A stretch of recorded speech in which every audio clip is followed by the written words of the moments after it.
Aku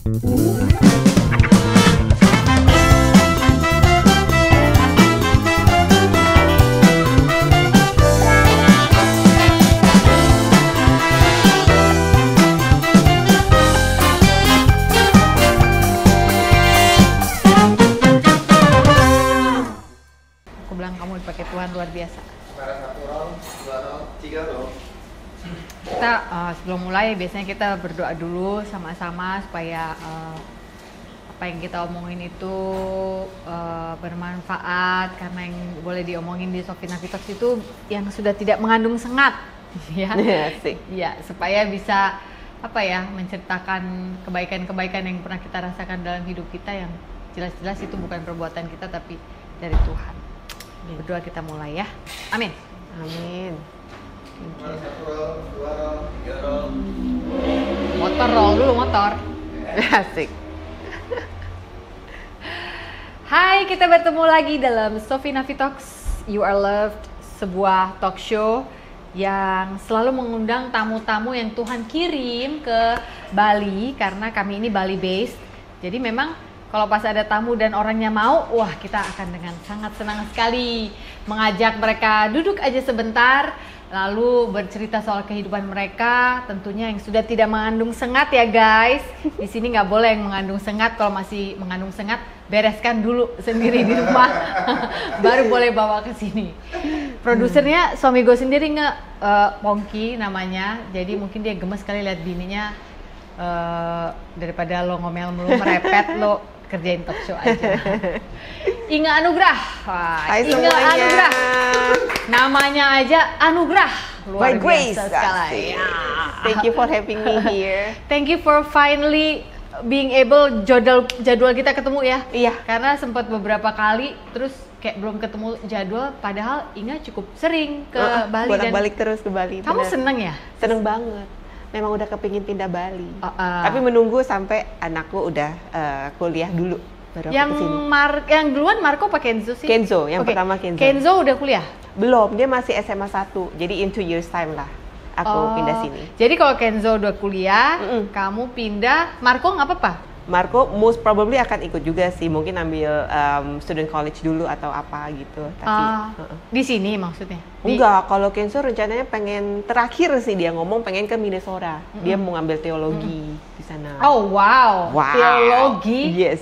Oke. Dia tuh cita-cita katanya pingin punya church-nya sendiri, terus ciptain lagu-lagunya sendiri, karena dia kan gitar dan dia juga ambil vokal sekarang. Oh, dia sekolah vokal juga? Iya. Penyanyi? Udah keluarin karya-karya di belum. platform TikTok Belum. dan Instagram gitu kok? Belum. Hopefully segera ya Ken ya. Mama nih pesan endorsement segera ya Ken ya, tapi dengan kerlingan mata berarti segera ya Ken ya. Ini kamera buat audiens, segera ya Kenzo ya. Segera ya Kenzo ya. Umur berapa ya dia berarti sekarang? Dia sekarang 16. 16. Kalau si Marco? Marco mau 15 Juni ini. Oh nggak jauh ya? Enggak, cuma beda 16 bulan langsung. Saya terlalu subur. Jadi waktu itu tiba-tiba udah hadir adiknya lagi tuh nggak sadar apa? Nggak sadar, tahu-tahu iya dapet. Udah dapet. Kenzonya tuh masih belajar merangkak waktu itu, lagi repot-repotnya kan. Dapat lagi. Tapi nggak apa-apa. Jadi capek sekalian. Tapi seneng nggak waktu itu walaupun sekali dua anaknya kecil-kecil? Iya, seneng lah, seneng. Capeknya udah dibilangin sama mama, capek banget pasti kan, karena aku tipenya yang hands on banget, pengen anak-anak sama aku gitu. Ada mbak untuk bersih-bersih sih. Jadi seneng karena mereka jadi kayak bener-bener saling jaga. Aku inget banget dulu pernah kan kalau kecil di Jakarta tuh suka mainnya kayak tempat-tempat playground macam Chipmunks lah atau kayak gitu-gitu tuh. Pernah si Marco-nya kayaknya dijahatin sama anak kecil, Kenzo yang datang, ayo kayak come on, let's beat him up together like. Oh iya, pukulin yuk dek gitu ya. Iya, kan anak-anak cowok dan dari kecil dari 3 tahun tuh aku udah masukin mereka taekwondo juga. Jadi ya saling jagalah mereka selalu. Bapaknya juga ada bela dirinya kan, bener kan taekwondo ya. Jadi basic memang aku rasa, apalagi anak cowok tuh harus ya lah, supaya mereka lebih confidence. Dan setahu aku kalau anak-anak yang memang udah bisa bela diri dan cukup disiplin dan mantap, mereka nggak akan yang di luaran tuh petatang petenteng tuh nggak. Karena nggak malah mereka tahu mereka mampu dan mereka jadi nggak yang belagu-belagu gitu. Justru yang nggak bisa sometimes bisa yang sok jago gitu loh. Masa ya? Bukannya karena kita kasih mereka olahraga bela diri terus dia berusaha cari sparring di luar nggak ya? Enggak. Oh jadi mama-mama nggak usah takut kalau anaknya mau taekwondo atau karate atau iya, apa ya? Nggak tahu, jangan takut. Justru itu mereka belajar disiplin. Dan anak-anak juga kan energinya banyak ya, biar dikeluarin di situ aja. Ini laki apalagi ya? Iya. Taekwondo, mungkin jawaban untuk anak Anda di musim ini saya nggak tahu ya. Coba dipertimbangkan dulu baik-baik. Oke, jadi di satu sisi kita ada satu kesamaan mom of two boys ya. Iya. Do you like being mom of boys? Demen. Seneng kan malah? Seneng banget. Kayak Seru ya? sometimes orang nanya, nggak mau bikin lagi waktu itu, bikin yang cewek gitu. No, I like boys. Ih, kenapa tuh ya? Aku juga. Kalau cewek, mungkin akunya sendiri nggak terlalu girly-girly amat. Jadi banyak orang kan lucu kalau cewek bisa dikasih pita, digini-gini. Nggak, aku suka yang nggak ribet dan suka yang apa ya, mandiri gitu. Dan aku lebih suka cowok sih. Iya, biarin aja nanti kita ini aja deh mengagumi kecantikan mantu kita aja ya kan? Bener. Kita doain dari sekarang supaya mantu yang sepadan sama anak-anak kita. Kita kayaknya nggak tipe bawel kok. Semoga ya. Enggak lah, enggak. Kita mah santai, tipe-tipe santai kita mah. Ingat namamu itu kan muncul di media sejak ya sempat ada tahun lalu udah ya kejadian yang harus berpisah dari bapaknya anak-anak. Iya, tahun lalu ya. Dan sejak saat itu sepertinya dunia semakin membuka lebar untuk Inge melakukan apa yang akhirnya menjadi kesenanganmu besides being a wife and a mom. Yes. Kayak olahraga, kayak sharing yang inspiratif, bekerja sama dengan orang-orang yang disabilitas lewat your newest talk show. Iya. Tea Time with Me, Tea Time with Me, bener ya? Iya. Tea Time with Me di channel YouTube-nya Inge_Anugrah. Right. Itu semuanya tuh kayak terjadi begitu cepat. Iya. Padahal waktu itu diawali dengan kejadian yang sangat tidak sedap. Iya, benar. Dan tidak sedapnya nggak hanya dalam arti kamu harus menerima kenyataan berpisah dengan orang yang selama ini menjadi tumpuanmu ya, namanya suami istri ya. Tapi juga orang-orang jadi harus tahu gitu loh, kan sebel kan ya, maksudnya why harus melewati ini. Tapi pada saat itu kita mundur aja dikit. Pada saat itu kamu berpikir untuk harus cerita versimu atau apa itu karena apa ya, kalau boleh tahu? Kan kamu bukan orang yang terbiasa juga di limelight toh selama ini gitu. Why did you finally okay never mind, I'm just going to tell my side of the story gitu. Karena aku rasa terlalu banyak berita-berita di luar sana yang memang mungkin tadinya sedikit and then namanya netizen digoreng makin heboh. Jadi pada saat itu aku merasa memang udah waktunya aku ngomong my side of story aja, my point of view aja gitu, tanpa harus menjelekan siapapun. Jadi itu pun aku batasin banget, kayak cuman 3 podcast deh yang aku terima dari sekian banyak yang mau mempodcastkan atau undangan-undangan TV kayak gitu. Jadi aku nggak mau kayak menjual berita kemana kesana kesini gitu. Tapi setidaknya aku kasih klarifikasiku ini udah gitu loh. Jadi cuman mau kasih my point of view aja saat itu. Sementara aslinya Inge itu introvert apa ekstrovert aslinya? Intro. Tapi kamu bisa melawan itu semua dan berdiri di depan kamera, dan walaupun harus nangis di depan publik saat itu kamu jalanin itu ya? Iya, menangis juga nggak kepingin, menangis depan kamera terjadi aja. Mungkin waktu itu masih yang baru terjadi dan masih fresh banget, dan again aku juga nggak biasa depan kamera, jadi saat ditanya kan mau nggak mau aku otaknya mesti mikir ngerasain lagi kayak gimana gitu. Jadi ya ada nangisnya, tapi apakah aku mau di depan kamera nangis? Tentu nggak mau sih, sebenarnya bener-bener nggak mau, malu lah. Tapi si introvert ini mendorong dirinya untuk melakukan itu karena you felt itu adalah hal yang harus kamu lakukan di musim itu. Begitu kan? In a way iya, tapi aku pun nggak sampai detail-detail banget sih. Aku cuman menyatakan bahwa udah waktunya kita berpisah. Jadi let's fokus untuk jadi good parents aja. The real reason apa? People will never know. Iya, orang-orang nggak perlu tahu gitu. Dan aku rasa kamu termasuk salah satu dari nggak begitu banyak ya yang berhasil menyimpan bagian yang nggak perlu orang tahu itu. Dan pemulihannya dalam arti aku kan nggak tahu ya pemulihan untuk dirimu sendiri, anak-anak, mantan suami seperti apa, itu kan journey personal. Tapi at least in the public eye, menurut aku Inge ini termasuk orang yang bounce back up-nya cepet, in a matter of 1 year loh ini, kurang lebih ya. Iya. Setahun lebih sedikit paling ya. Belum sampai setahun bahkan. Iya, kamu jadi seorang persona gitu yang adalah, and then you get to do the things you love. Ternyata kita jadi tahu bahwa Anugrah dalam tanda kutip bukan hanya mantan istri Ari Wibowo dan mom of these two amazing handsome gentlemen, tapi ternyata kamu tuh senang olahraganya sedemikian seriusnya, sampai kamu sekarang terima kelas-kelas juga nih.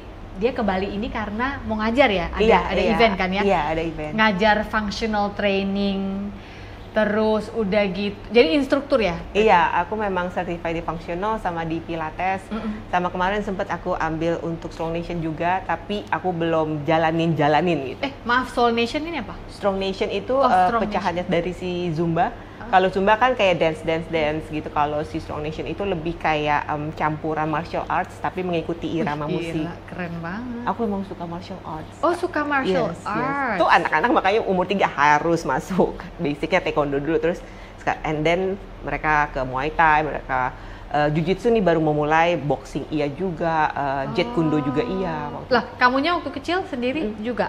Aku pas udah gede aku mulai Jet Kundo. Jet Kundo? Iya. Oke, itu dari Jepang apa Korea? Jet Kundo itu yang bela diri Bruce Lee. Oh. Iya, awalnya sih Wing Chun ya. Wing Chun ya. Guys, maaf ya aku potong sejenak untuk sebuah informasi yang sangat berguna. Hati yang Gembira adalah obat, edisi Si Paling Overthinking adalah buku ketiga saya yang baru saja rilis 8 Maret kemarin. Betul, tahun 2024 ini saya menulis sebuah buku baru, mengajak para pembaca bercermin, terutama setelah kita melewati 3,5 tahun pandemi yang sungguh tidak mengenakan. Buku ini sudah bisa kamu peroleh di toko-toko buku kesayanganmu seperti Gramedia, Buku Akik Yogyakarta, lalu ada Zahra Books. Tapi kalau memang nggak sabar kepengen punya sekarang juga, silahkan dilihat list berikut ini. Ini adalah toko buku online di mana kamu bisa mendapatkannya.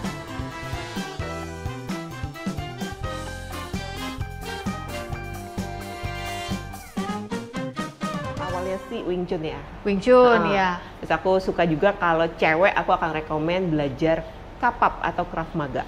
Kapap? Krav Maga. Yes. Gimana lagi tuh Bu bentukannya? Itu tuh self defense untuk tentaranya Israel. Jadi basicnya. Aku tahu. Anakku kemarin sempat bilang yang itu ya, yang kita bisa melumpuhkan lawan yang berusaha attack kita gitu ya? Iya. Sometimes even yang bawa knife atau yang ada gunnya segala gitu. Jadi kita cewek kan kalau misalnya lawan cowok secara tenaga pasti kalah.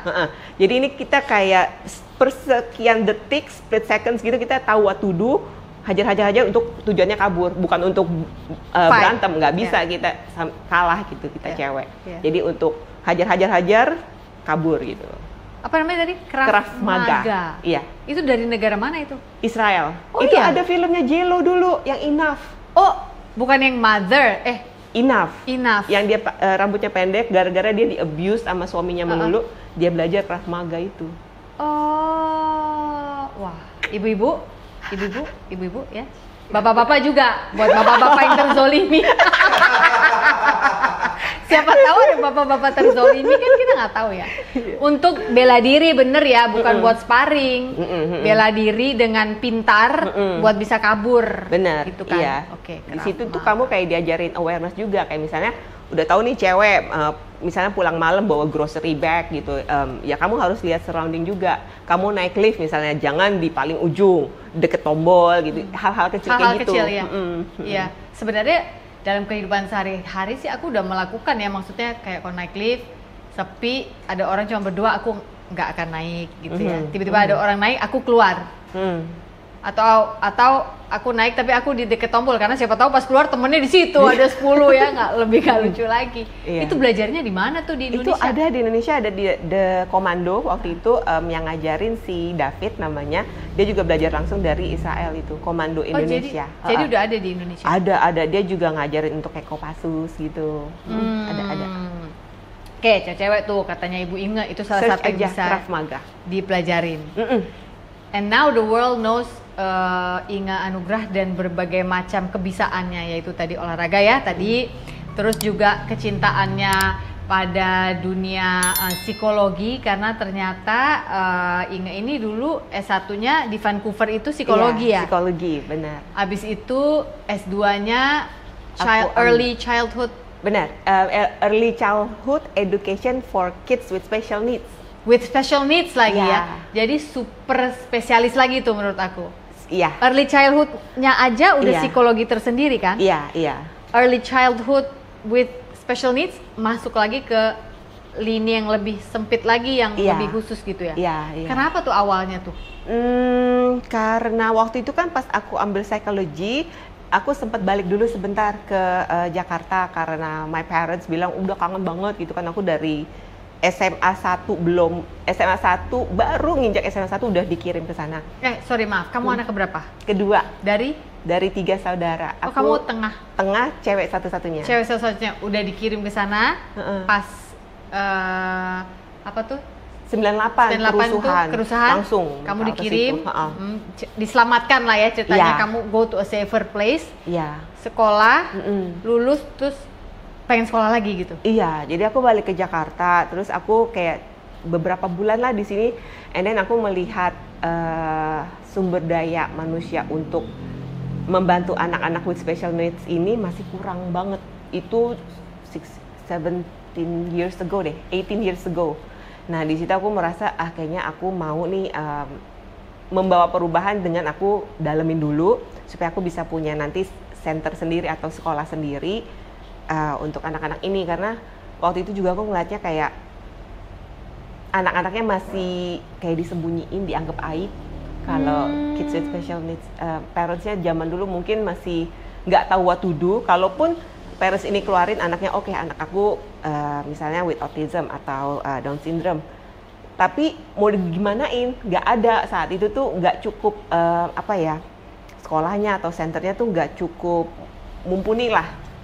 Jadi mereka kayaknya lebih prefer tutupin aja gitu. Nggak semua sih, tapi mostly masih nutup-nutupin dulu. Iya. Dulu Iya. zaman kamu S2 itu ya. Iya. Sekarang mungkin udah lebih banyak child care center yang lebih menerima untuk anak-anak dengan disabilitas atau special needs itu. Iya, begitu ya. Sekarang sih sudah lebih terbuka. Meskipun waktu aku sempat survei, ada beberapa ya, nggak semua sekolah-sekolah yang menerima inclusivity ini, tapi mereka nggak bener-bener sumber daya manusianya tuh. Jadi sometimes yang bagusnya kan, oke, kamu terima inclusivity, tapi at least ada shadow-nya lah gitu. Yeah. Ada kurikulumnya yang udah digodok juga. Yeah. Tapi beberapa mungkin cuman ya demi status atau gimana, oke, terima, tapi you don't know how to handle. Gitu. Jadi kan bikin susah anak yang mainstream dan anak yang with special needs, jadi sometimes suka clash gitu.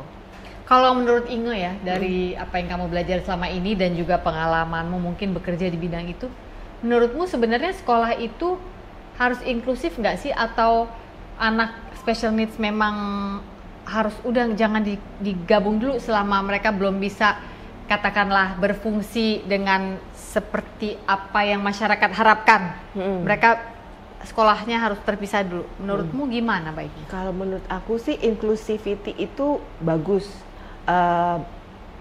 Justru sekolahnya memang harus mempersiapkan sumber daya manusianya, guru-gurunya, kurikulumnya sendiri, dan juga psikolog-psikolognya, dan parents-nya juga tetap, ya, aku merasa sih edukasi untuk parents-nya nih lebih penting lagi dibanding anaknya. Karena sometimes parents-nya bisa yang punya ekspektasi ketinggian, sometimes parents-nya justru yang nggak mau anaknya dikeluarin.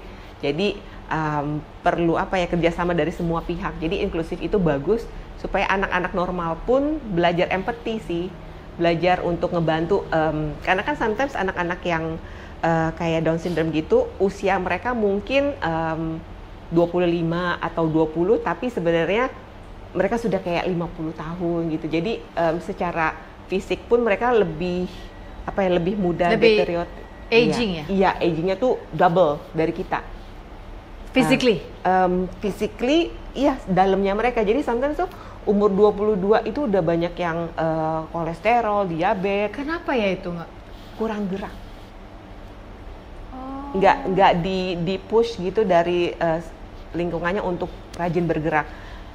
Kalau kamu mungkin ya teman-teman bisa merhatiin anak-anak with Down syndrome itu tendensinya umumnya mereka lebih gede, banyak yang obese, dan selain bentuk feature yang khas, tapi banyak mereka yang obese karena mereka kan secara motorik, secara fisikal aja lambat geraknya, susah gitu kan, motorik halusnya juga. Jadi nggak di-push sama parents, sometimes nggak di-push sama parents, jadinya ya mereka obese gitu, punya masalah jantung, diabetes, kolesterol. Dan mungkin kita juga yang quote-unquote dikatakan oleh masyarakat orang quote-unquote ya normal ini juga sedikit mengecilkan kemampuan mereka untuk mengikuti di level mereka kali ya. Udah kamu nggak usah, udah yang penting manis-manis aja kayak begini, yang penting kamu bisa menyuapi dirimu sendiri mungkin, atau ya kayak gitulah. Yang lain-lain nggak usah gitu, terlalu susah itu buat kamu. Ada nggak sih kayak gitu dari orang tua? Banyak yang sudah membatasi. Iya. Udah kamu segini aja udah cukup. Guys, maaf ya aku potong sejenak untuk sebuah informasi yang sangat berguna. Hati yang Gembira adalah obat, edisi Si Paling Overthinking adalah buku ketiga saya yang baru saja rilis 8 Maret kemarin. Betul, tahun 2024 ini saya menulis sebuah buku baru, mengajak para pembaca bercermin, terutama setelah kita melewati 3,5 tahun pandemi yang sungguh tidak mengenakan. Buku ini sudah bisa kamu peroleh di toko-toko buku kesayanganmu seperti Gramedia, Buku Akik Yogyakarta, lalu ada Zahra Books. Tapi kalau memang nggak sabar kepengen punya sekarang juga, silahkan dilihat list berikut ini. Ini adalah toko buku online di mana kamu bisa mendapatkannya.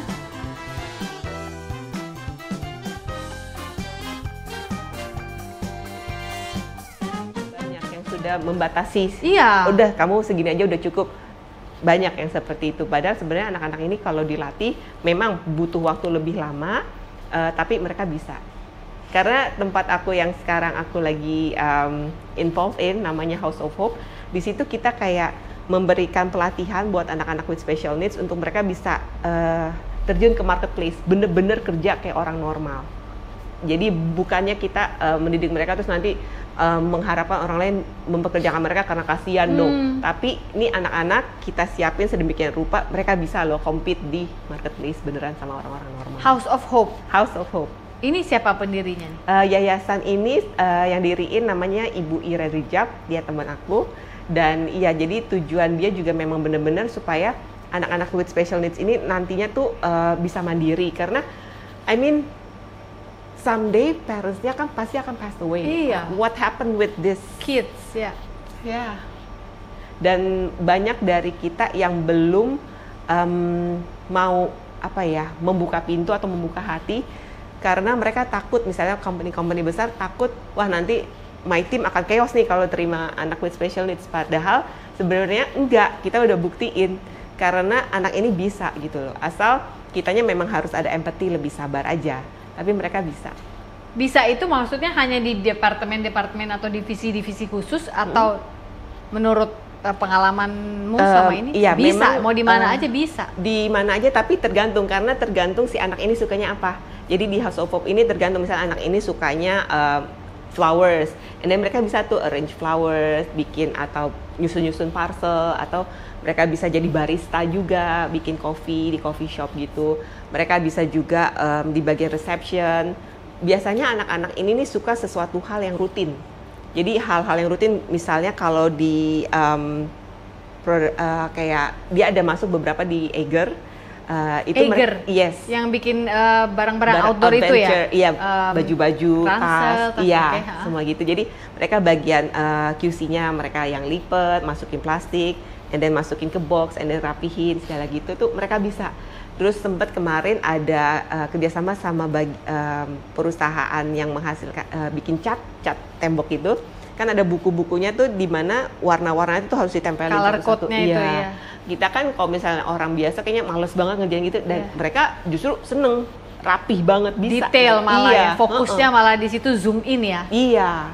Itu ketika kamu bilang disabilitas, apa kategori apa tuh yang masuk ke situ selain tadi ada Down syndrome? Oh, macam-macam. Ada Down syndrome, ADHD, autism, disleksia, CP, bahkan juga iya. Cerebral palsy. Yes. They can stand up. Memang duduk di kursi roda dan mereka do artwork, do painting, bisa. Oh, wow. Dan untuk anak-anak yang kita salurin ke perusahaan itu juga udah harus sesuai usianya ya. Jadi kalau misalnya masih di bawah 17, masih 17, 16, 15 itu kita kasihnya art. Masih belajar-belajar aja, tapi yang udah dikeluarin boleh keluar ke perusahaan itu harus yang udah usianya pas, cukup mateng lah ya. Secara mental emosi, berbedakah mereka dengan kita yang yang tidak masuk ke dalam kategori disabilitas itu? Apakah mereka lebih gampang breakdown atau justru mereka lebih resilient, lebih kuat dari kita? Memang berbeda, tergantung kasusnya apa ya. Some kids misalnya anak-anak with autism itu mereka kalau ada sesuatu yang berbeda sedikit gitu, misalnya mereka kaget ada bunyi duk gitu pintu, atau tuh mereka bisa tuh langsung tantrum atau gimana, atau mereka yang rutinitas mereka diubah sedikit gitu, mereka bisa yang nggak mau ngerjain jadinya. Jadi memang mereka berbeda sih. Jadi memang pada saat kita memasukkan mereka ke perusahaan, pasti ada tim psikolog kita yang akan memberikan pengetahuan ini, awareness ini ke employer-nya. Iya. Jadi memang harus ada kerjasama dari perusahaan yang mau menerima mereka. Berarti juga. Si perusahaannya juga harus mau ya punya CSR ke sana gitu. Betul. Ya. Berarti si House of Hope mencarikan perusahaan-perusahaan yang sudah punya katakanlah visi untuk mempekerjakan orang-orang yang special ini, untuk tahu bahwa katakanlah orang ini kalau datang ngantor kerjaannya hari itu cuma buat terima telepon, pulpennya telepon nggak boleh berubah posisinya, kalau nggak dia mandek, mogok gitu kan? Iya. Jadi kita akan kasih awareness itu tuh ke tim yang sudah ada di perusahaan itu, dan secara berkala juga tim psikolognya akan datang terus untuk mantau. Siapa aja yang boleh naruh anaknya di House of Hope? Siapapun, dan ini juga nggak bayar. Masa? Iya, nggak bayar. Lo biayanya terus dari mana? Dari kan yayasan. Yayasan nyari fundingnya? Iya. Umur berapa tuh minimal? Ada yang 8-7 tahun sudah masuk kok, tapi mereka belum boleh kerja ya. Berarti itu termasuk jadi sekolahnya mereka nggak sih? Enggak, cuma buat kegiatannya? Buat kegiatan mereka, iya. Jadi sekolah urusan orang tua, lu harus tetap sekolahin nih anak gitu ya? Masuk ke situ bukan buat diajar baca tulis lagi kan? Bukan, tapi untuk di-equip skillnya untuk bisa bekerja nih. Sehari di situ, seminggu harus berapa kali mereka? Beda-beda sih, ada yang 3 kali datang, ada yang hampir setiap hari. Di Bandung ya? Iya, hopefully nanti akan ada cabangnya di Jakarta juga. Oke, jadi berarti Inge kerja di situ atau apa? Iya, aku di situ, kebetulan aku dipercayakan untuk bagian wellness-nya. Jadi karena aku background-nya suka banget olahraga juga, kita orang normal juga tahu lah pentingnya olahraga kan. And you're a certified instructor now ya kan? Iya, jadi di situ aku berusaha bikinin program buat mereka yang supaya mereka aktif bergerak, Terutama aku bawa mereka ke alam sih, either itu trekking kayak atau mereka belajar kayak kemarin yang sama Eger, dia belajar bikin tenda, kan tendanya gede terus rame-rame, jadi di situ mereka belajar teamwork juga, mereka belajar QQ society apa yang diterima. Misalnya biasanya kan anak-anak ini kayak suka egois lah, suka mau menang sendiri atau pokoknya maunya aku gitu. Ini nggak bisa kalau kamu udah di masyarakat. Hal-hal kayak gitu kamu harus ubah gitu. Jadi mereka belajar di situ. Mereka harus. Mereka itu they can register that in their mind. Bisa mereka bisa. Karena kan terapis kita juga menemani di situ. Dan mereka juga pasti ngeliat kalau temennya tuh misalnya dia bersikap seperti itu, nanti temennya menjauh kayak gitu-gitu. Dan juga ada games-games yang memerlukan teamwork juga. Lebih juga ngelatih motorik skill. Sometimes kalau kita ajarin teorinya doang, mereka nggak bener praktek di lapangan, susah nangkepnya nih. Iya. Makanya lebih sering aku bawa ke lapangan. Terus yoga. Berarti setiap berapa lama kamu harus ke Bandung? Kan kamu once a month ke Bandung. Ke Bandung pasti ya. Iya. Kan kamu domisilinya kan di Jakarta kan? Iya. Oh wow, menarik sekali ya. Dan betapa luar biasanya ya Tuhan menyediakan, karena dari tadi kamu cerita tuh matamu bersinar-sinar gitu loh. Like this is your calling, I can really feel it gitu. Jadi ketika kamu menceritakan dengan penuh passion itu, aku sih menangkap energi itu ya. Saya yakin juga pemirsa juga menangkap itu. Hebat loh menurut aku, Tuhan merajutnya tuh.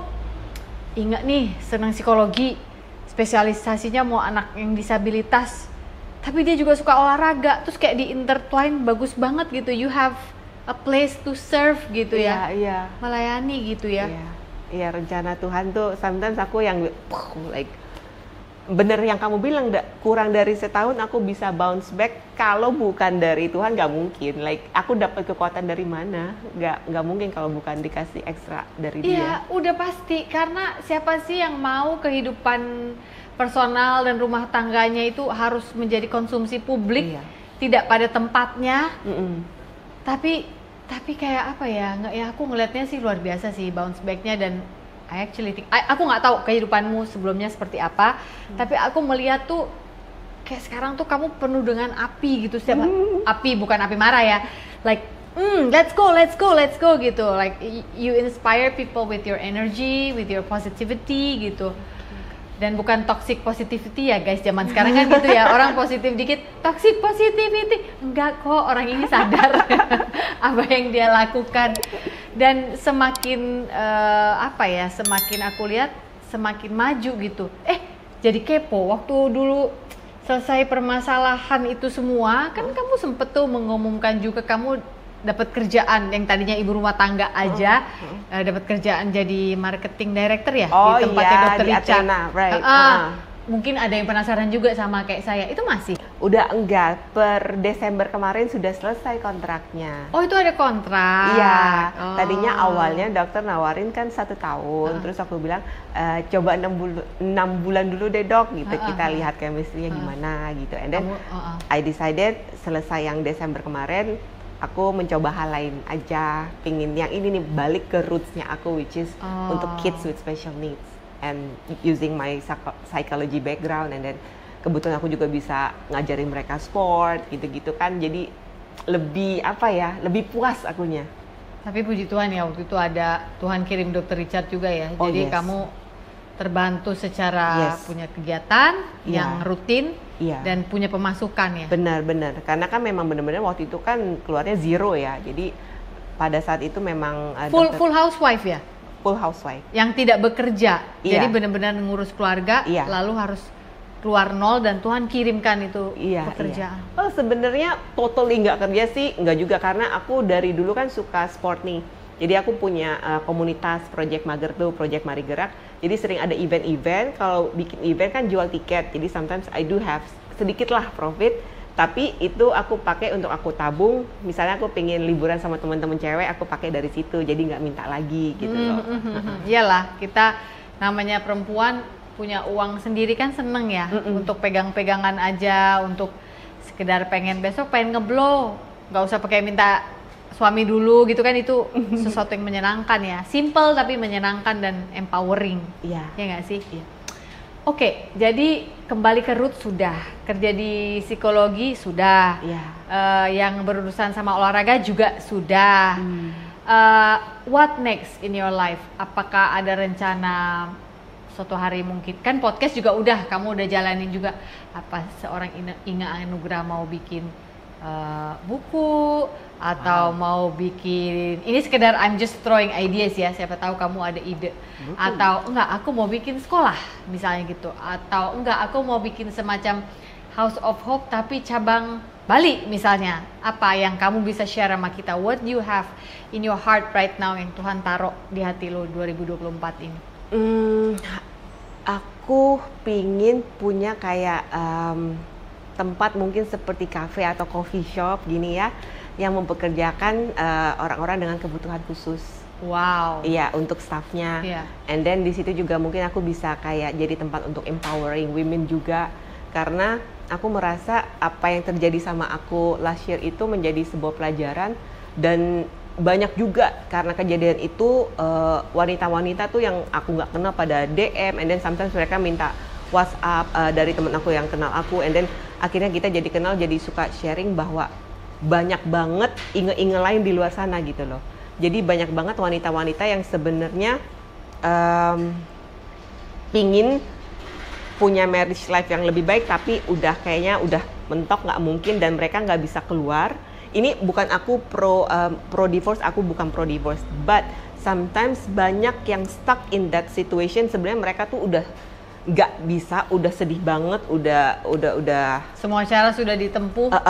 udah mencoba segala macam, tapi mereka decided tetap di situ, nggak keluar karena financial nggak ready, karena pressure dari society, dari keluarga, and then belum lagi mereka takut stigma from the religion community juga, and then yaitu mereka tuh nggak ready secara finansial. Jadi terima-terima aja kepahitan itu gitu, di in a way sometimes abuse mentally, sometimes abuse physically. Mereka terima aja karena mereka takut keluar, gue mau makan apa, anak-anak gue mau makan apa. Jadi I would like to have a place di mana aku bisa empower women yang memang benar-benar butuh dibantu gitu. Empowernya dalam bentuk apa? Kamu akan menyediakan tim psikolog kah? Tim psikolog, iya, tempat untuk mereka belajar new skill sehingga mereka bisa bekerja nantinya, dan mungkin tempat mereka juga bisa belajar bahwa no matter what, wanita-wanita harus tetap kerja.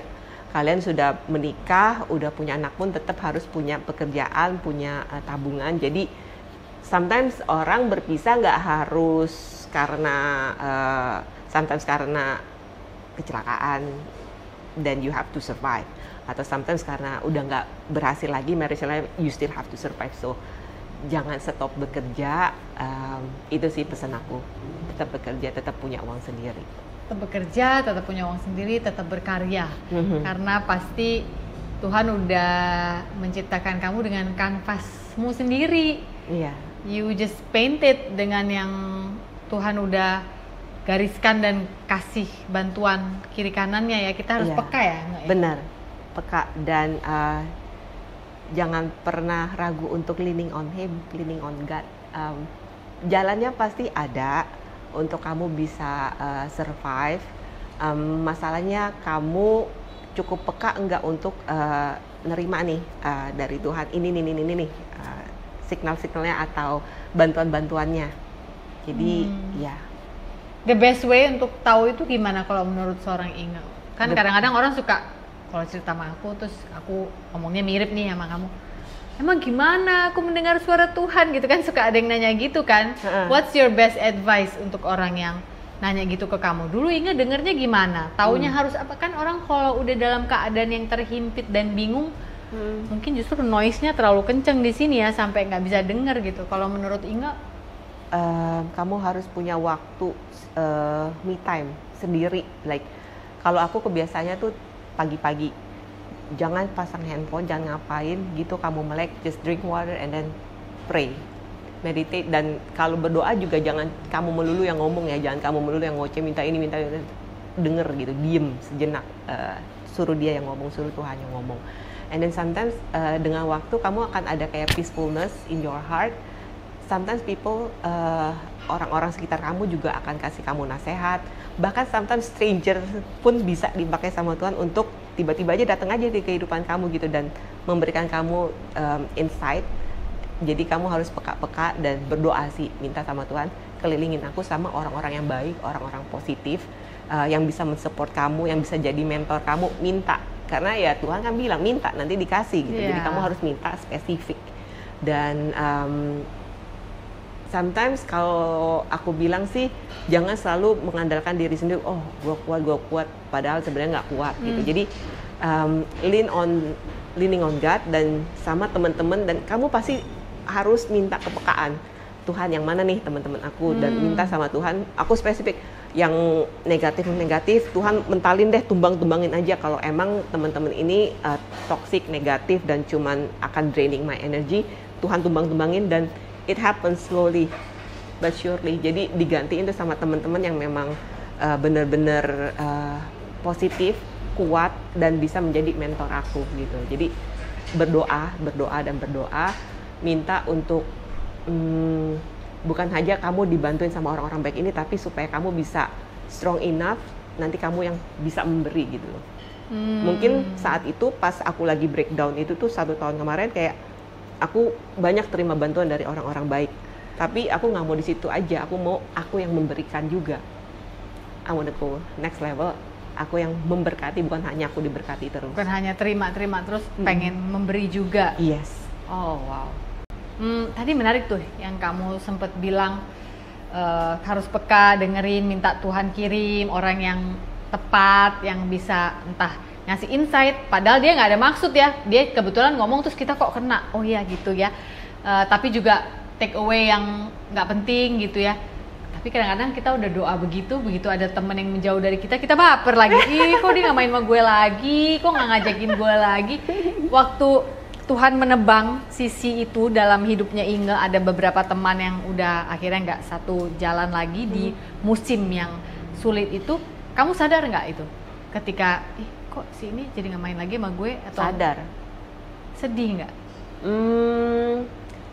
Marah, sedih awalnya, atau segitu aja lo? Enggak, karena kan aku minta sama Tuhan. Tuhan tumbangin, cabut aja nih kalau yang memang bukan teman yang benar-benar dari kamu. Karena aku yang minta, jadi aku nggak sedih. Aku mikirnya bahwa even friendship juga ada expiration date-nya. Iya, jadi nggak sedih tapi menjadi pelajaran aja. Justru aku bersyukur karena dijagain sama Tuhan. Jadi kamu nggak apa-apa ya? Kamu nggak berusaha nyari mereka? Enggak. Guys, maaf ya, aku potong sejenak untuk sebuah informasi yang sangat berguna. Hati yang Gembira adalah obat, edisi Si Paling Overthinking adalah buku ketiga saya yang baru saja rilis 8 Maret kemarin. Betul, tahun 2024 ini saya menulis sebuah buku baru, mengajak para pembaca bercermin, terutama setelah kita melewati 3,5 tahun pandemi yang sungguh tidak mengenakan. Buku ini sudah bisa kamu peroleh di toko-toko buku kesayanganmu seperti Gramedia, Buku Akik Yogyakarta, lalu ada Zahra Books. Tapi kalau memang nggak sabar kepengen punya sekarang juga, silahkan dilihat list berikut ini. Ini adalah toko buku online di mana kamu bisa mendapatkannya.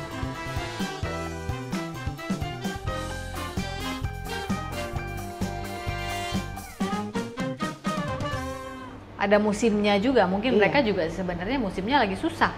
Belum tentu ada ruangan buat kita gitu ya. Iya, mungkin seperti itu. And then from that kejadian setahun lalu yang gak enak itu ke sekarang, ada teman baru yang ada dong, menjadi sahabat yang bisa kamu in your mind sekarang kalau aku tanya, ada yang sempat menjadi sahabat? Yes, banyak bahkan. Tuhan kirim-kirimin aja yang aku sebut sebagai like angel in human form. Ada ya, banyak ya ternyata ya.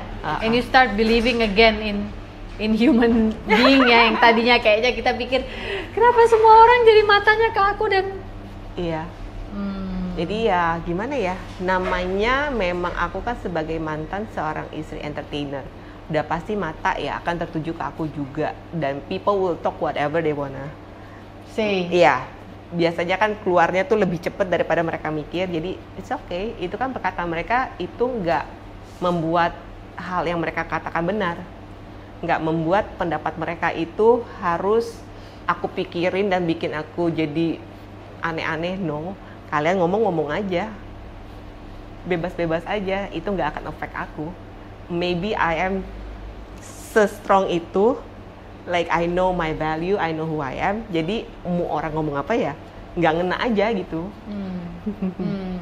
Yang negatif ya. Iya, karena kamu udah tahu identitas kamu di dalam Tuhan ya. Kamu Yes. udah dan kamu udah dipersiapkan untuk dan diizinkan untuk merasakan sesuatu yang gak enak ini, tapi you found something else di jalur lain yang tetap kamu bisa tetap melayani Tuhan dan sesama gitu ya. Iya. Seperti itu ya. Jadi gimana ya, Sof? Aku mungkin bilangnya nggak penting validasi dari manusia, yang penting validasi dari Tuhan. Iya. Itu kita sering lupa loh sebenarnya. Ketika sudah tenggelam dalam keseharian itu kita suka lupa. Kayak yang iya sih, gue tahu itu penting, tapi bos gue atau orang tua gue nggak menganggap gue begini, terus kita limbung jatuh lagi gitu ya.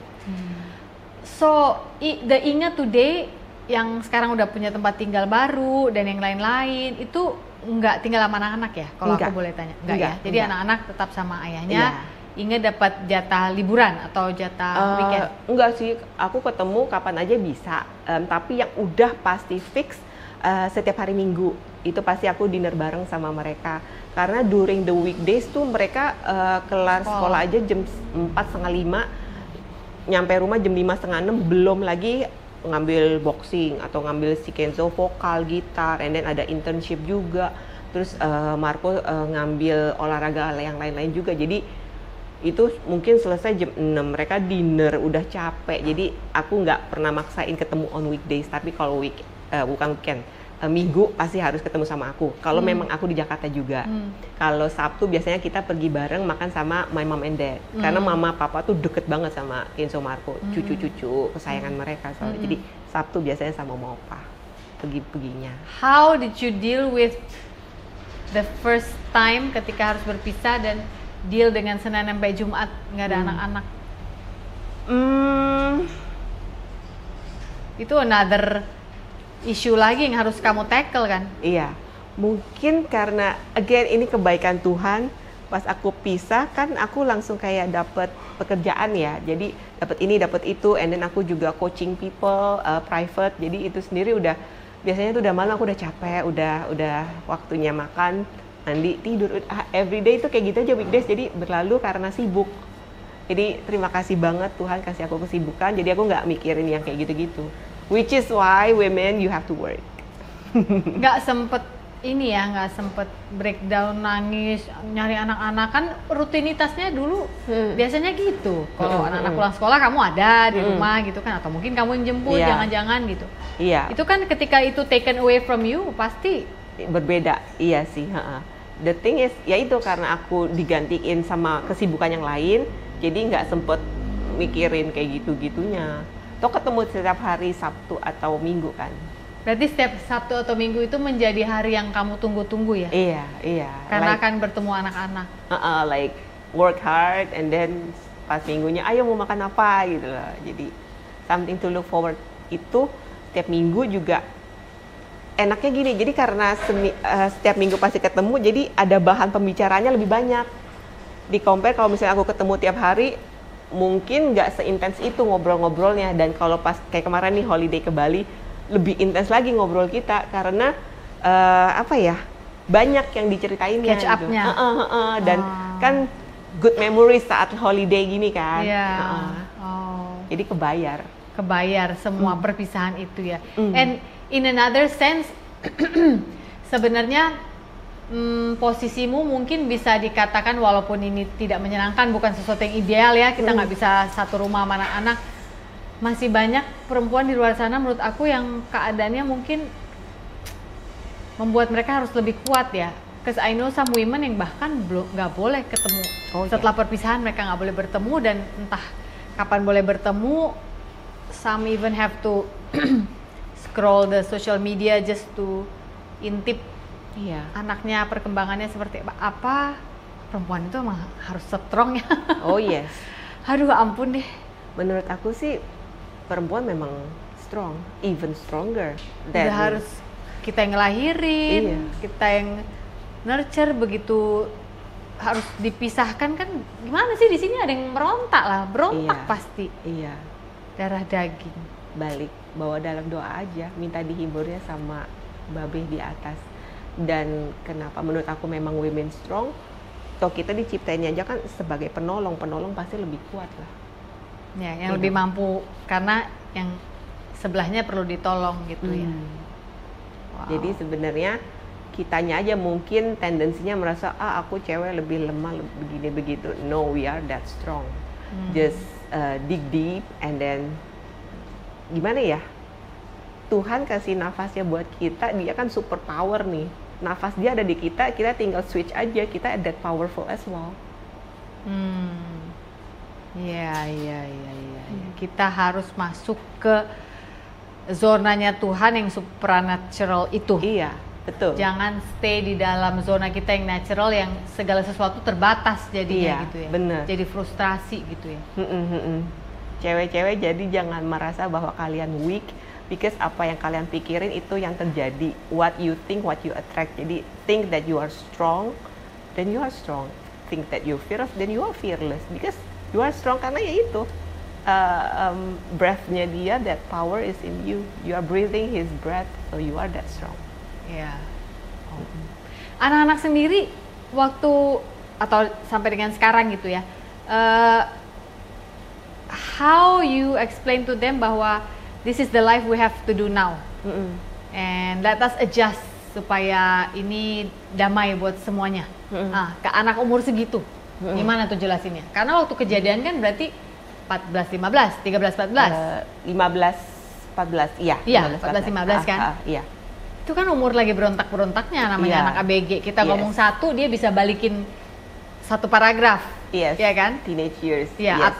atau kita nanya dia cuma cukup satu kata. Ya, lumayan. Oke, good, I guess, gitu kan? Iya. How do you explain to them at that time, yang mungkin ada yang perlu mendapatkan insight dari Inge, di usia yang sulit buat kamu ini sedang mencari jati diri, ternyata mama papa juga mengalami sesuatu yang sorry ya, malah bikin kamu beban nih. How do you explain something ke anak yang usia segitu, mengingat kamu punya background psikologi nih? Jadi waktu itu memang kalau ditarik ke belakang, sebenarnya memang aku menunggu sampai anak-anakku cukup ready untuk aku bener-bener make this decision gitu. Jadi kalau misalnya aku kekeh like dari 5 atau 6 tahun lalu udah harus bisa, mereka masih kecil banget, 10 dan 9, dan aku lihat belum siap. Justru di umur 15 kemarin ini Kenzo sendiri yang bilang, Mami, if you are not happy, it's okay, pisah aja, separate aja, because the only endearing things that I see, cuman kalian masih panggil each other babe. You guys never hold hand anymore, you guys never hug each other anymore, so I know you're not happy, just separate aja. Nah, itu jadi salah satu plus point di mana aku nambahin lagi, oh oke nih, udah ready gitu anak-anak. Itu yang ngomong Kenzo. yang nomor 1. Yes. Wow. Untuk anak usia 15 cukup dewasa dia memang. Itu yang bukan mau belajar cukup, itu teologi. dewasa banget, Bu. Mom, if you're not happy kan, Iya. kan dia gimana ya, kayak aduh gila sih. Oke, terus. Jadi memang anak-anak tuh sebenarnya perhatiin. Mereka tahu, mereka aware what's going on di dalam rumah tangga gitu. Mereka se-aware itulah. Cuman kitanya aja merasa bahwa oh, enggak lah, anak-anak nggak tahu lah, selama aku nggak pernah ribut depan anak-anak mah mereka nggak tahu. Tapi sebenarnya mereka aware gitu, mereka tahu. Dan untuk Kenzo bisa ngomong kayak gitu. Kalau Marco masih agak, why can't you just be in the same house, different room aja gitu. Itu nggak bisa Marco, aku bilang gitu kan. Tapi aku jelasin bahwa Mami, Daddy pisah, tapi tetap cinta kita nggak berubah buat kamu. We still love you like we have always been. Itu nggak akan berubah. Jadi Mami tetap ada buat Kenzo, buat Marco, just one call away. Dah. Terus kasih mereka terus pengertian gitu, aman sih. Jadi ya mesti kasih tahu bahwa bukan karena mereka nih kita pisah. No matter what, tetap sama. Cuman ya di mami daddy pisah tempat tinggal aja, udah nggak together anymore. Sampai dengan hari ini dalam beberapa situasi masih perlu diingetin terus nggak bahwa remember ya, mami daddy pisah bukan karena kalian. We love you. Nggak ada yang bisa membuat kita nggak mencintai kamu. Itu sampai dengan hari ini secara berkala masih harus diingetin. Secara berkala diingetin sih enggak, karena mereka udah paham sih. Mereka udah asik-asik aja. Karena aku tanya gimana, how are you guys? Did you guys ever feel like lonely or stuff like that? Enggak, mereka oke. Mereka juga sibuk sih karena udah usia segitu ya. Ada deep talk-nya juga berarti. Iya, ketika ketemu kamu setiap Sabtu Minggu itu. Iya. Wow. Jadi ya, mungkin karena anak-anak cowok jadi lebih cuek ya. Kalau misalnya anak cewek mungkin lebih baper kali ya. I don't know, but kebetulan anak-anakku cukup mandiri dan bisa mengerti. Jadi ya karena exposure-nya ketemu maminya sama daddy-nya masih imbang, masih sama, masih ada. I guess itu juga membantu mereka untuk kuat setiap harinya ya. Iya. Dan ya itu quality time-nya tuh berkualitas banget, jadi kebayar. Mau nanya pertanyaan kepo kalau sekarang. Kalau mau dijawab silahkan, enggak juga enggak apa-apa, nanti aku cut. Mensi. Di dalam hati seorang Inge saat ini, ya. Inge sebagai wanita ya, perempuan. Of course you're a mom, you used to be someone's wife, but now not anymore. Do you still have, or do you still think there will be space for nggak harus sekarang, maksudnya, dan nggak harus nggak mau gitu, karena ya aku juga tahu pertanyaan ini awkward, tapi apakah menurutmu di masa tuamu nanti you will be needing a partner, a husband in life untuk teman menua? Nah ini usia kita ini kan kadang-kadang orang-orang suka nggak ngerti. Misalnya ya, I've heard some kids yang udah anaknya udah dewasa, terus anaknya bilang, ngapain sih bokap gue harus kawin lagi atau apa. Sometimes we don't understand that sisi manusia daripada orang tua itu, mereka juga tetap butuh companion untuk menua bersama gitu loh, bukan untuk gimana-gimana. Kalau Inge sendiri, what do you feel like? Do you think that itu menjadi prioritas? Prioritas untuk saat ini enggak. Oke. Tapi apakah aku mau mempunyai pasangan lagi to grow old with? Yes. Oke. Ya. Memang gimana ya, kalau menurut aku sekuat-kuatnya wanita, fierce-nya. Iya, fun, fearless gitu. Female. Yes. Tetap ujung-ujungnya kalau udah balik ke rumah pengen yang disayang, masih pengen yang dimanja. Like kita juga bawaannya kan kalau cewek tuh as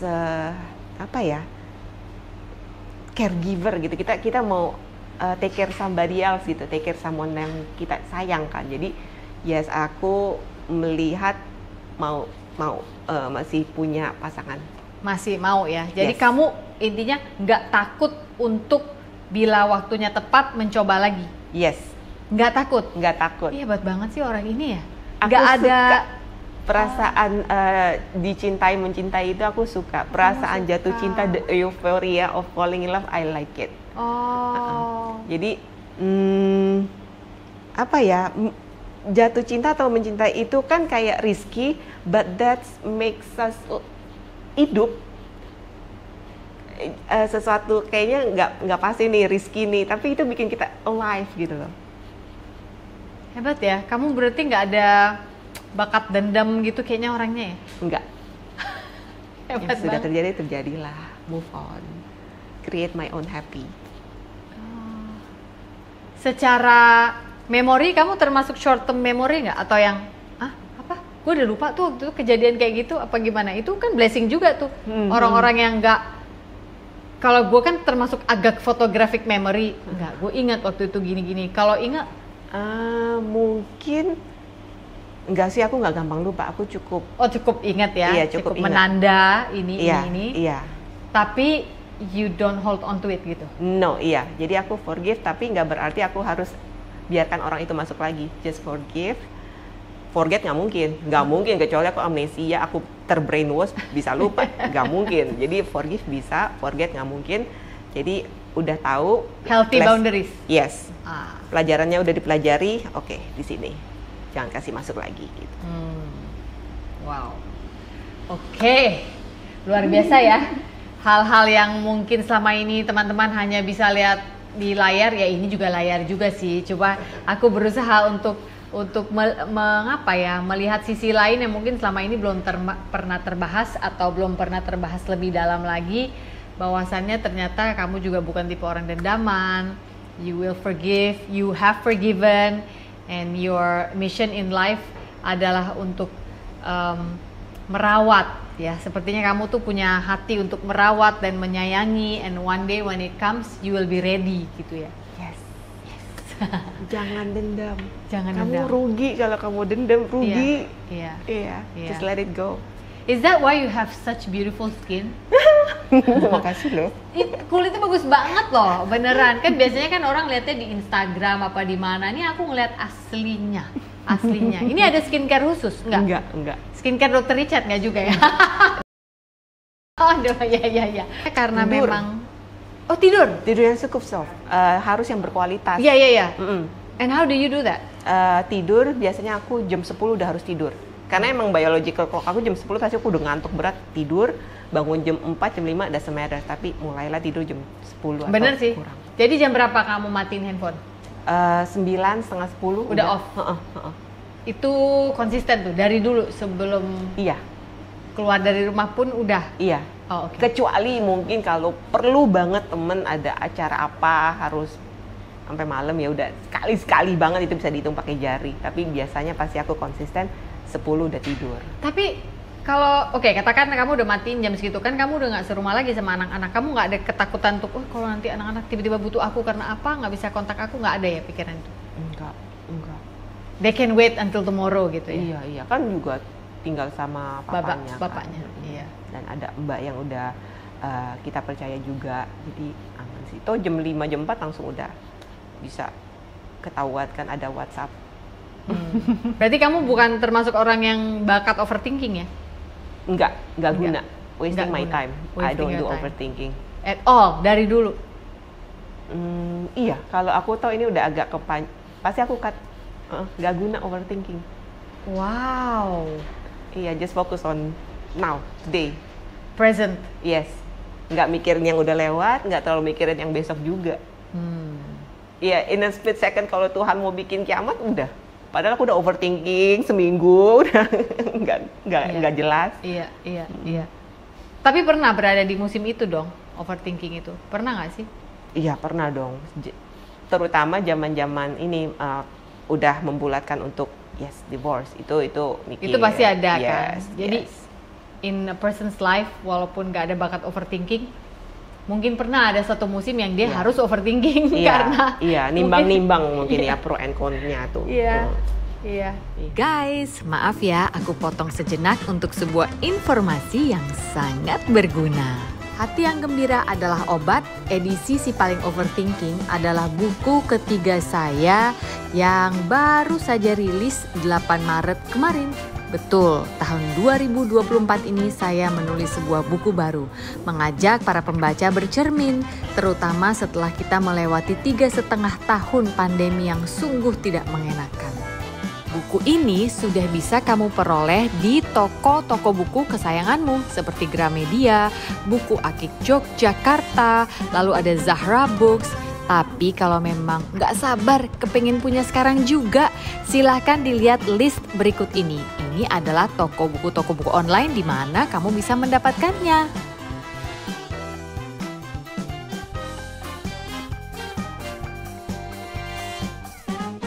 Iya, nimbang-nimbang mungkin ya pro and con-nya tuh. Iya. Kenapa aku tanya? Karena aku lihat dia menghadapi hidup itu cukup ringan gitu ya, cara dia approach, cara dia respon terhadap berbagai macam hal, dan cara matanya tuh masih sangat bersinar ketika kita bicara sesuatu yang dia suka, yaitu psikologi, yaitu terlibat dalam melayani anak-anak yang disabilitas tadi, dan juga tentunya olahraga. Kayaknya olahraga juga bantu kamu ya, endorfin itu bikin kamu positive thinking terus kayaknya ya. Sangat, iya, dos hormon, metabolisme yang oke juga. Karena rajin olahraga, aku tidur jam 10 gampang banget, iya kan? Ya. Terus ya itu kulit jadi bagus juga, nggak moody. Yes, olahraga sih oke banget. Dan kalau kamu udah olahraga kan dengan sendirinya dengan waktu badan kamu kan steady lah, metabolisme on point, dan you look good, you feel good, dan kamu pakai baju apa aja nyaman, you respect yourself, and then kalau kamu udah rajin olahraga, dengan sendirinya apa yang kamu makan juga kamu mikir-mikir, ya gitu. Ngerti olahraga. portion control. Yes, mindful eating gitu kan, jadi Ya. Dan ini yang tadi kita sempat ngobrol, kamera masih belum nyala. Jangan mematok hidup pada timbangan. yes, itu cuma membawa stres doang. Iya. Because most of us di rumah-rumah timbangan kita tuh timbangan biasa, Ya. kagak ngukur fat mass, kagak ngukur air, kagak ngukur kamu punya bone density or what, stuff like that. Jadi jangan disiksa sama timbangan. Kalau mau fokus sama baju yang kamu pakai aja. Once baju kamu nih kayaknya udah dilihatnya udah pakainya ketit, nggak nyaman gitu. Nah, banyakin kardio gitu. Jadi kurangin yang manis-manisnya lagi gitu. Jadi dari baju aja sih. Iya. Dan ini juga ya, semakin kita menua itu yang namanya functional training seperti yang kamu lakukan, yaitu Iya. kita building muscle. Nggak berarti harus jadi Adera ya, kecuali itu panggilan hidupmu. Tapi muscle itu perlu ya ternyata Banget, ya. sangat-sangat, yes. Ini juga tadi abis diomongin nih sama Sofi juga, banyak cewek-cewek soalnya fokusnya cuma mau kurus. Iya. Iya kan? Lihat timbangan naik dikit, panik. Iya, suka pada bilang gini loh Sof, gue ngeliat carrot cake aja nambah sekilo. Nggak gitu Enggak loh. dong, Iya. bener apa nggak bener? Nggak mungkin kayak gitu kan. Iya. Jadi sometimes pemikiran kita, again, seperti yang tadi aku bilang, apa yang kamu pikirin itu yang terjadi. Hati-hatilah. Kalau misalnya in the Bible juga, apa yang keluar di sini nih yang terjadi kan. So, Puasa lidah. ya jadi kalau kamu mikirnya selalu, gue gendut, gue nggak bisa kurus, gue nggak mampu, gue capek. Ya, terjadilah. Iya. You know, can you imagine ya, ketika kamu bisa merekam semua hal yang kamu bicara pada dirimu sendiri itu, kasihan banget ya badan kita ya. Kayak dia tuh ngerasa dikecilin mulu. Hah? Yes. Oh nggak bisa ya? Iya deh. Oh nggak mungkin ya? Iya deh. Gitu-gitu mulu kali ya. Akhirnya lama-lama kita jadi ciut, jadi kerdil, dan ya udah, padahal Tuhan udah mengisi kita dengan sukacita yang begitu besar, dengan anugerah kita setiap pagi bangun bisa napas aja udah. Iya. Udah sebuah Bayar berkat. kagak, invest kagak, tapi bisa napas. Iya, bener. Jadi apa ya, hargai diri kamu, respect yourself. Like banyak cewek-cewek kayak, gue nggak suka paha gue gede. But come on, people think tanpa paha ini, kaki ini kalian nggak jalan. Jadi mikirnya ubah mindsetnya gitu. Jangan selalu yang jelek-jeleknya yang kelihatan. Kayak sometimes ya cewek-cewek, coba sebutin yang lu nggak suka dari badan lu. Wah langsung bla bla bla bla. Gue nggak suka hidung gue, nggak suka breast gue, nggak suka ini. Satu aja yang lu suka, susah banget sebutnya, Bu. So, Come on. Gitu ya. iya, jadi sayangin diri kamu, your soul nih hidupnya di sini cuma satu badan ini. Gimana kamu sayangin diri kamu, rajin olahraga, rajin gerak. Jadi itu semua harus dimulai. Jadi kamu jangan cuma ngarep-ngarep, si Inge bisa gitu badannya, dia mah emang udah born with it. Bawaan genetik. No, I work hard for it. Karena ya itu, aku mau hidup sampai tua masih berjalan di kakiku sendiri. Aku bisa masih aktif nanti udah nenek-nenek, masih bisa gendong cucu dari Kenzo, dari Marco. Jadi you have to start think further. Kenapa kamu harus rajin bergerak? Kenapa kamu harus olahraga gitu loh? Karena kalau kamu udah olahraga, hormon kamu yang positif-positif keluar, dan kamu jadi belajar. Dan ini nih nurunin ke anak loh. Kayak anak-anakku, aku nggak pernah paksa untuk nge-gym. No, dia dengan sendirinya mau, dan dia jadi inspirasi buat teman-temannya juga. Ternyata ya. Yes, untuk anak-anak seusia dia, teman-teman yang lain tuh banyak yang obes lah, banyak yang kalau jalan aja udah sluggish, ada yang udah skoliosis. Dan Kenzo Marco ini menginspirasi teman-temannya untuk yuk latihan gitu, olahraga, nge-gym segala macam kayak gitu. Jadi ya good impact. Iya, istilah monkey see monkey do itu ya. Jadi apa yang kita lakukan, anak-anak tuh observe kok, mereka lihat kok. So be careful what we say, what we do, karena mereka akan sangat mudah sekali meniru. Dan ya moga-moga yang ditiru yang baik-baik lah. Iya dong. Oke, Inge, sebelum kita mengakhiri hari ini sesi kita, I want to give you something. Ini adalah buku-buku yang terbaru, ini buku yang ketiga. Judulnya Hati yang Gembira Adalah Obat, Si Paling Overthinking. Oke deh. Seperti yang tadi kita udah bahas, walaupun kamu nggak overthinkingan sekalipun, tapi kadang-kadang ada musim-musim dalam hidup yang memaksamu overthinking sampai jadi infinity pool gitu ya, kayak nggak habis-habis masalah, jadi nggak habis-habis mikir gitu. Nah, jadi ya ini buku yang saya tulis dan saya mau kasih. Terima kasih. Ingat. So I hope you get to read it in your me time, pasti. and I hope you Akan like aku it. baca ini. Selagi di Bali terutama. Terima kasih. kasih. Kita nanti harus jalan-jalan ke taman bacaan ya. Kayaknya tadi kita sempat ngobrol. Iya, yang kamu bilang di Renon itu. Oh iya, Kita iya. nanti mau. coba ya. Kita coba cari waktu lagi untuk kita bisa hangout di sini. Kayaknya agenda kita berikutnya adalah olahraga bareng dan ke taman bacaan bareng. Yes. Oke? Oke, kalau gitu deal. Deal. Oke, thank you very much Inge Thank you so much, Anugrah Lydia. untuk waktunya. Thank you for sharing, thank you for being you. Terima kasih sudah hadir baik dalam kehidupanmu sehari-hari maupun di layar kaca Instagram atau TikTok atau apa yang tanpa kamu sadar itu sudah menguatkan banyak perempuan di luar sana. Thank you so much for being a blessing. Hari ini bukan hari yang baik untuk menyerah, katakan itu setiap hari. Saya Sofi Navita, you are loved. Sampai berjumpa. Bye. Bye. Terima kasih. Terima kasih. Inge Anugrah. Ini ngoceh terus saya. Itu.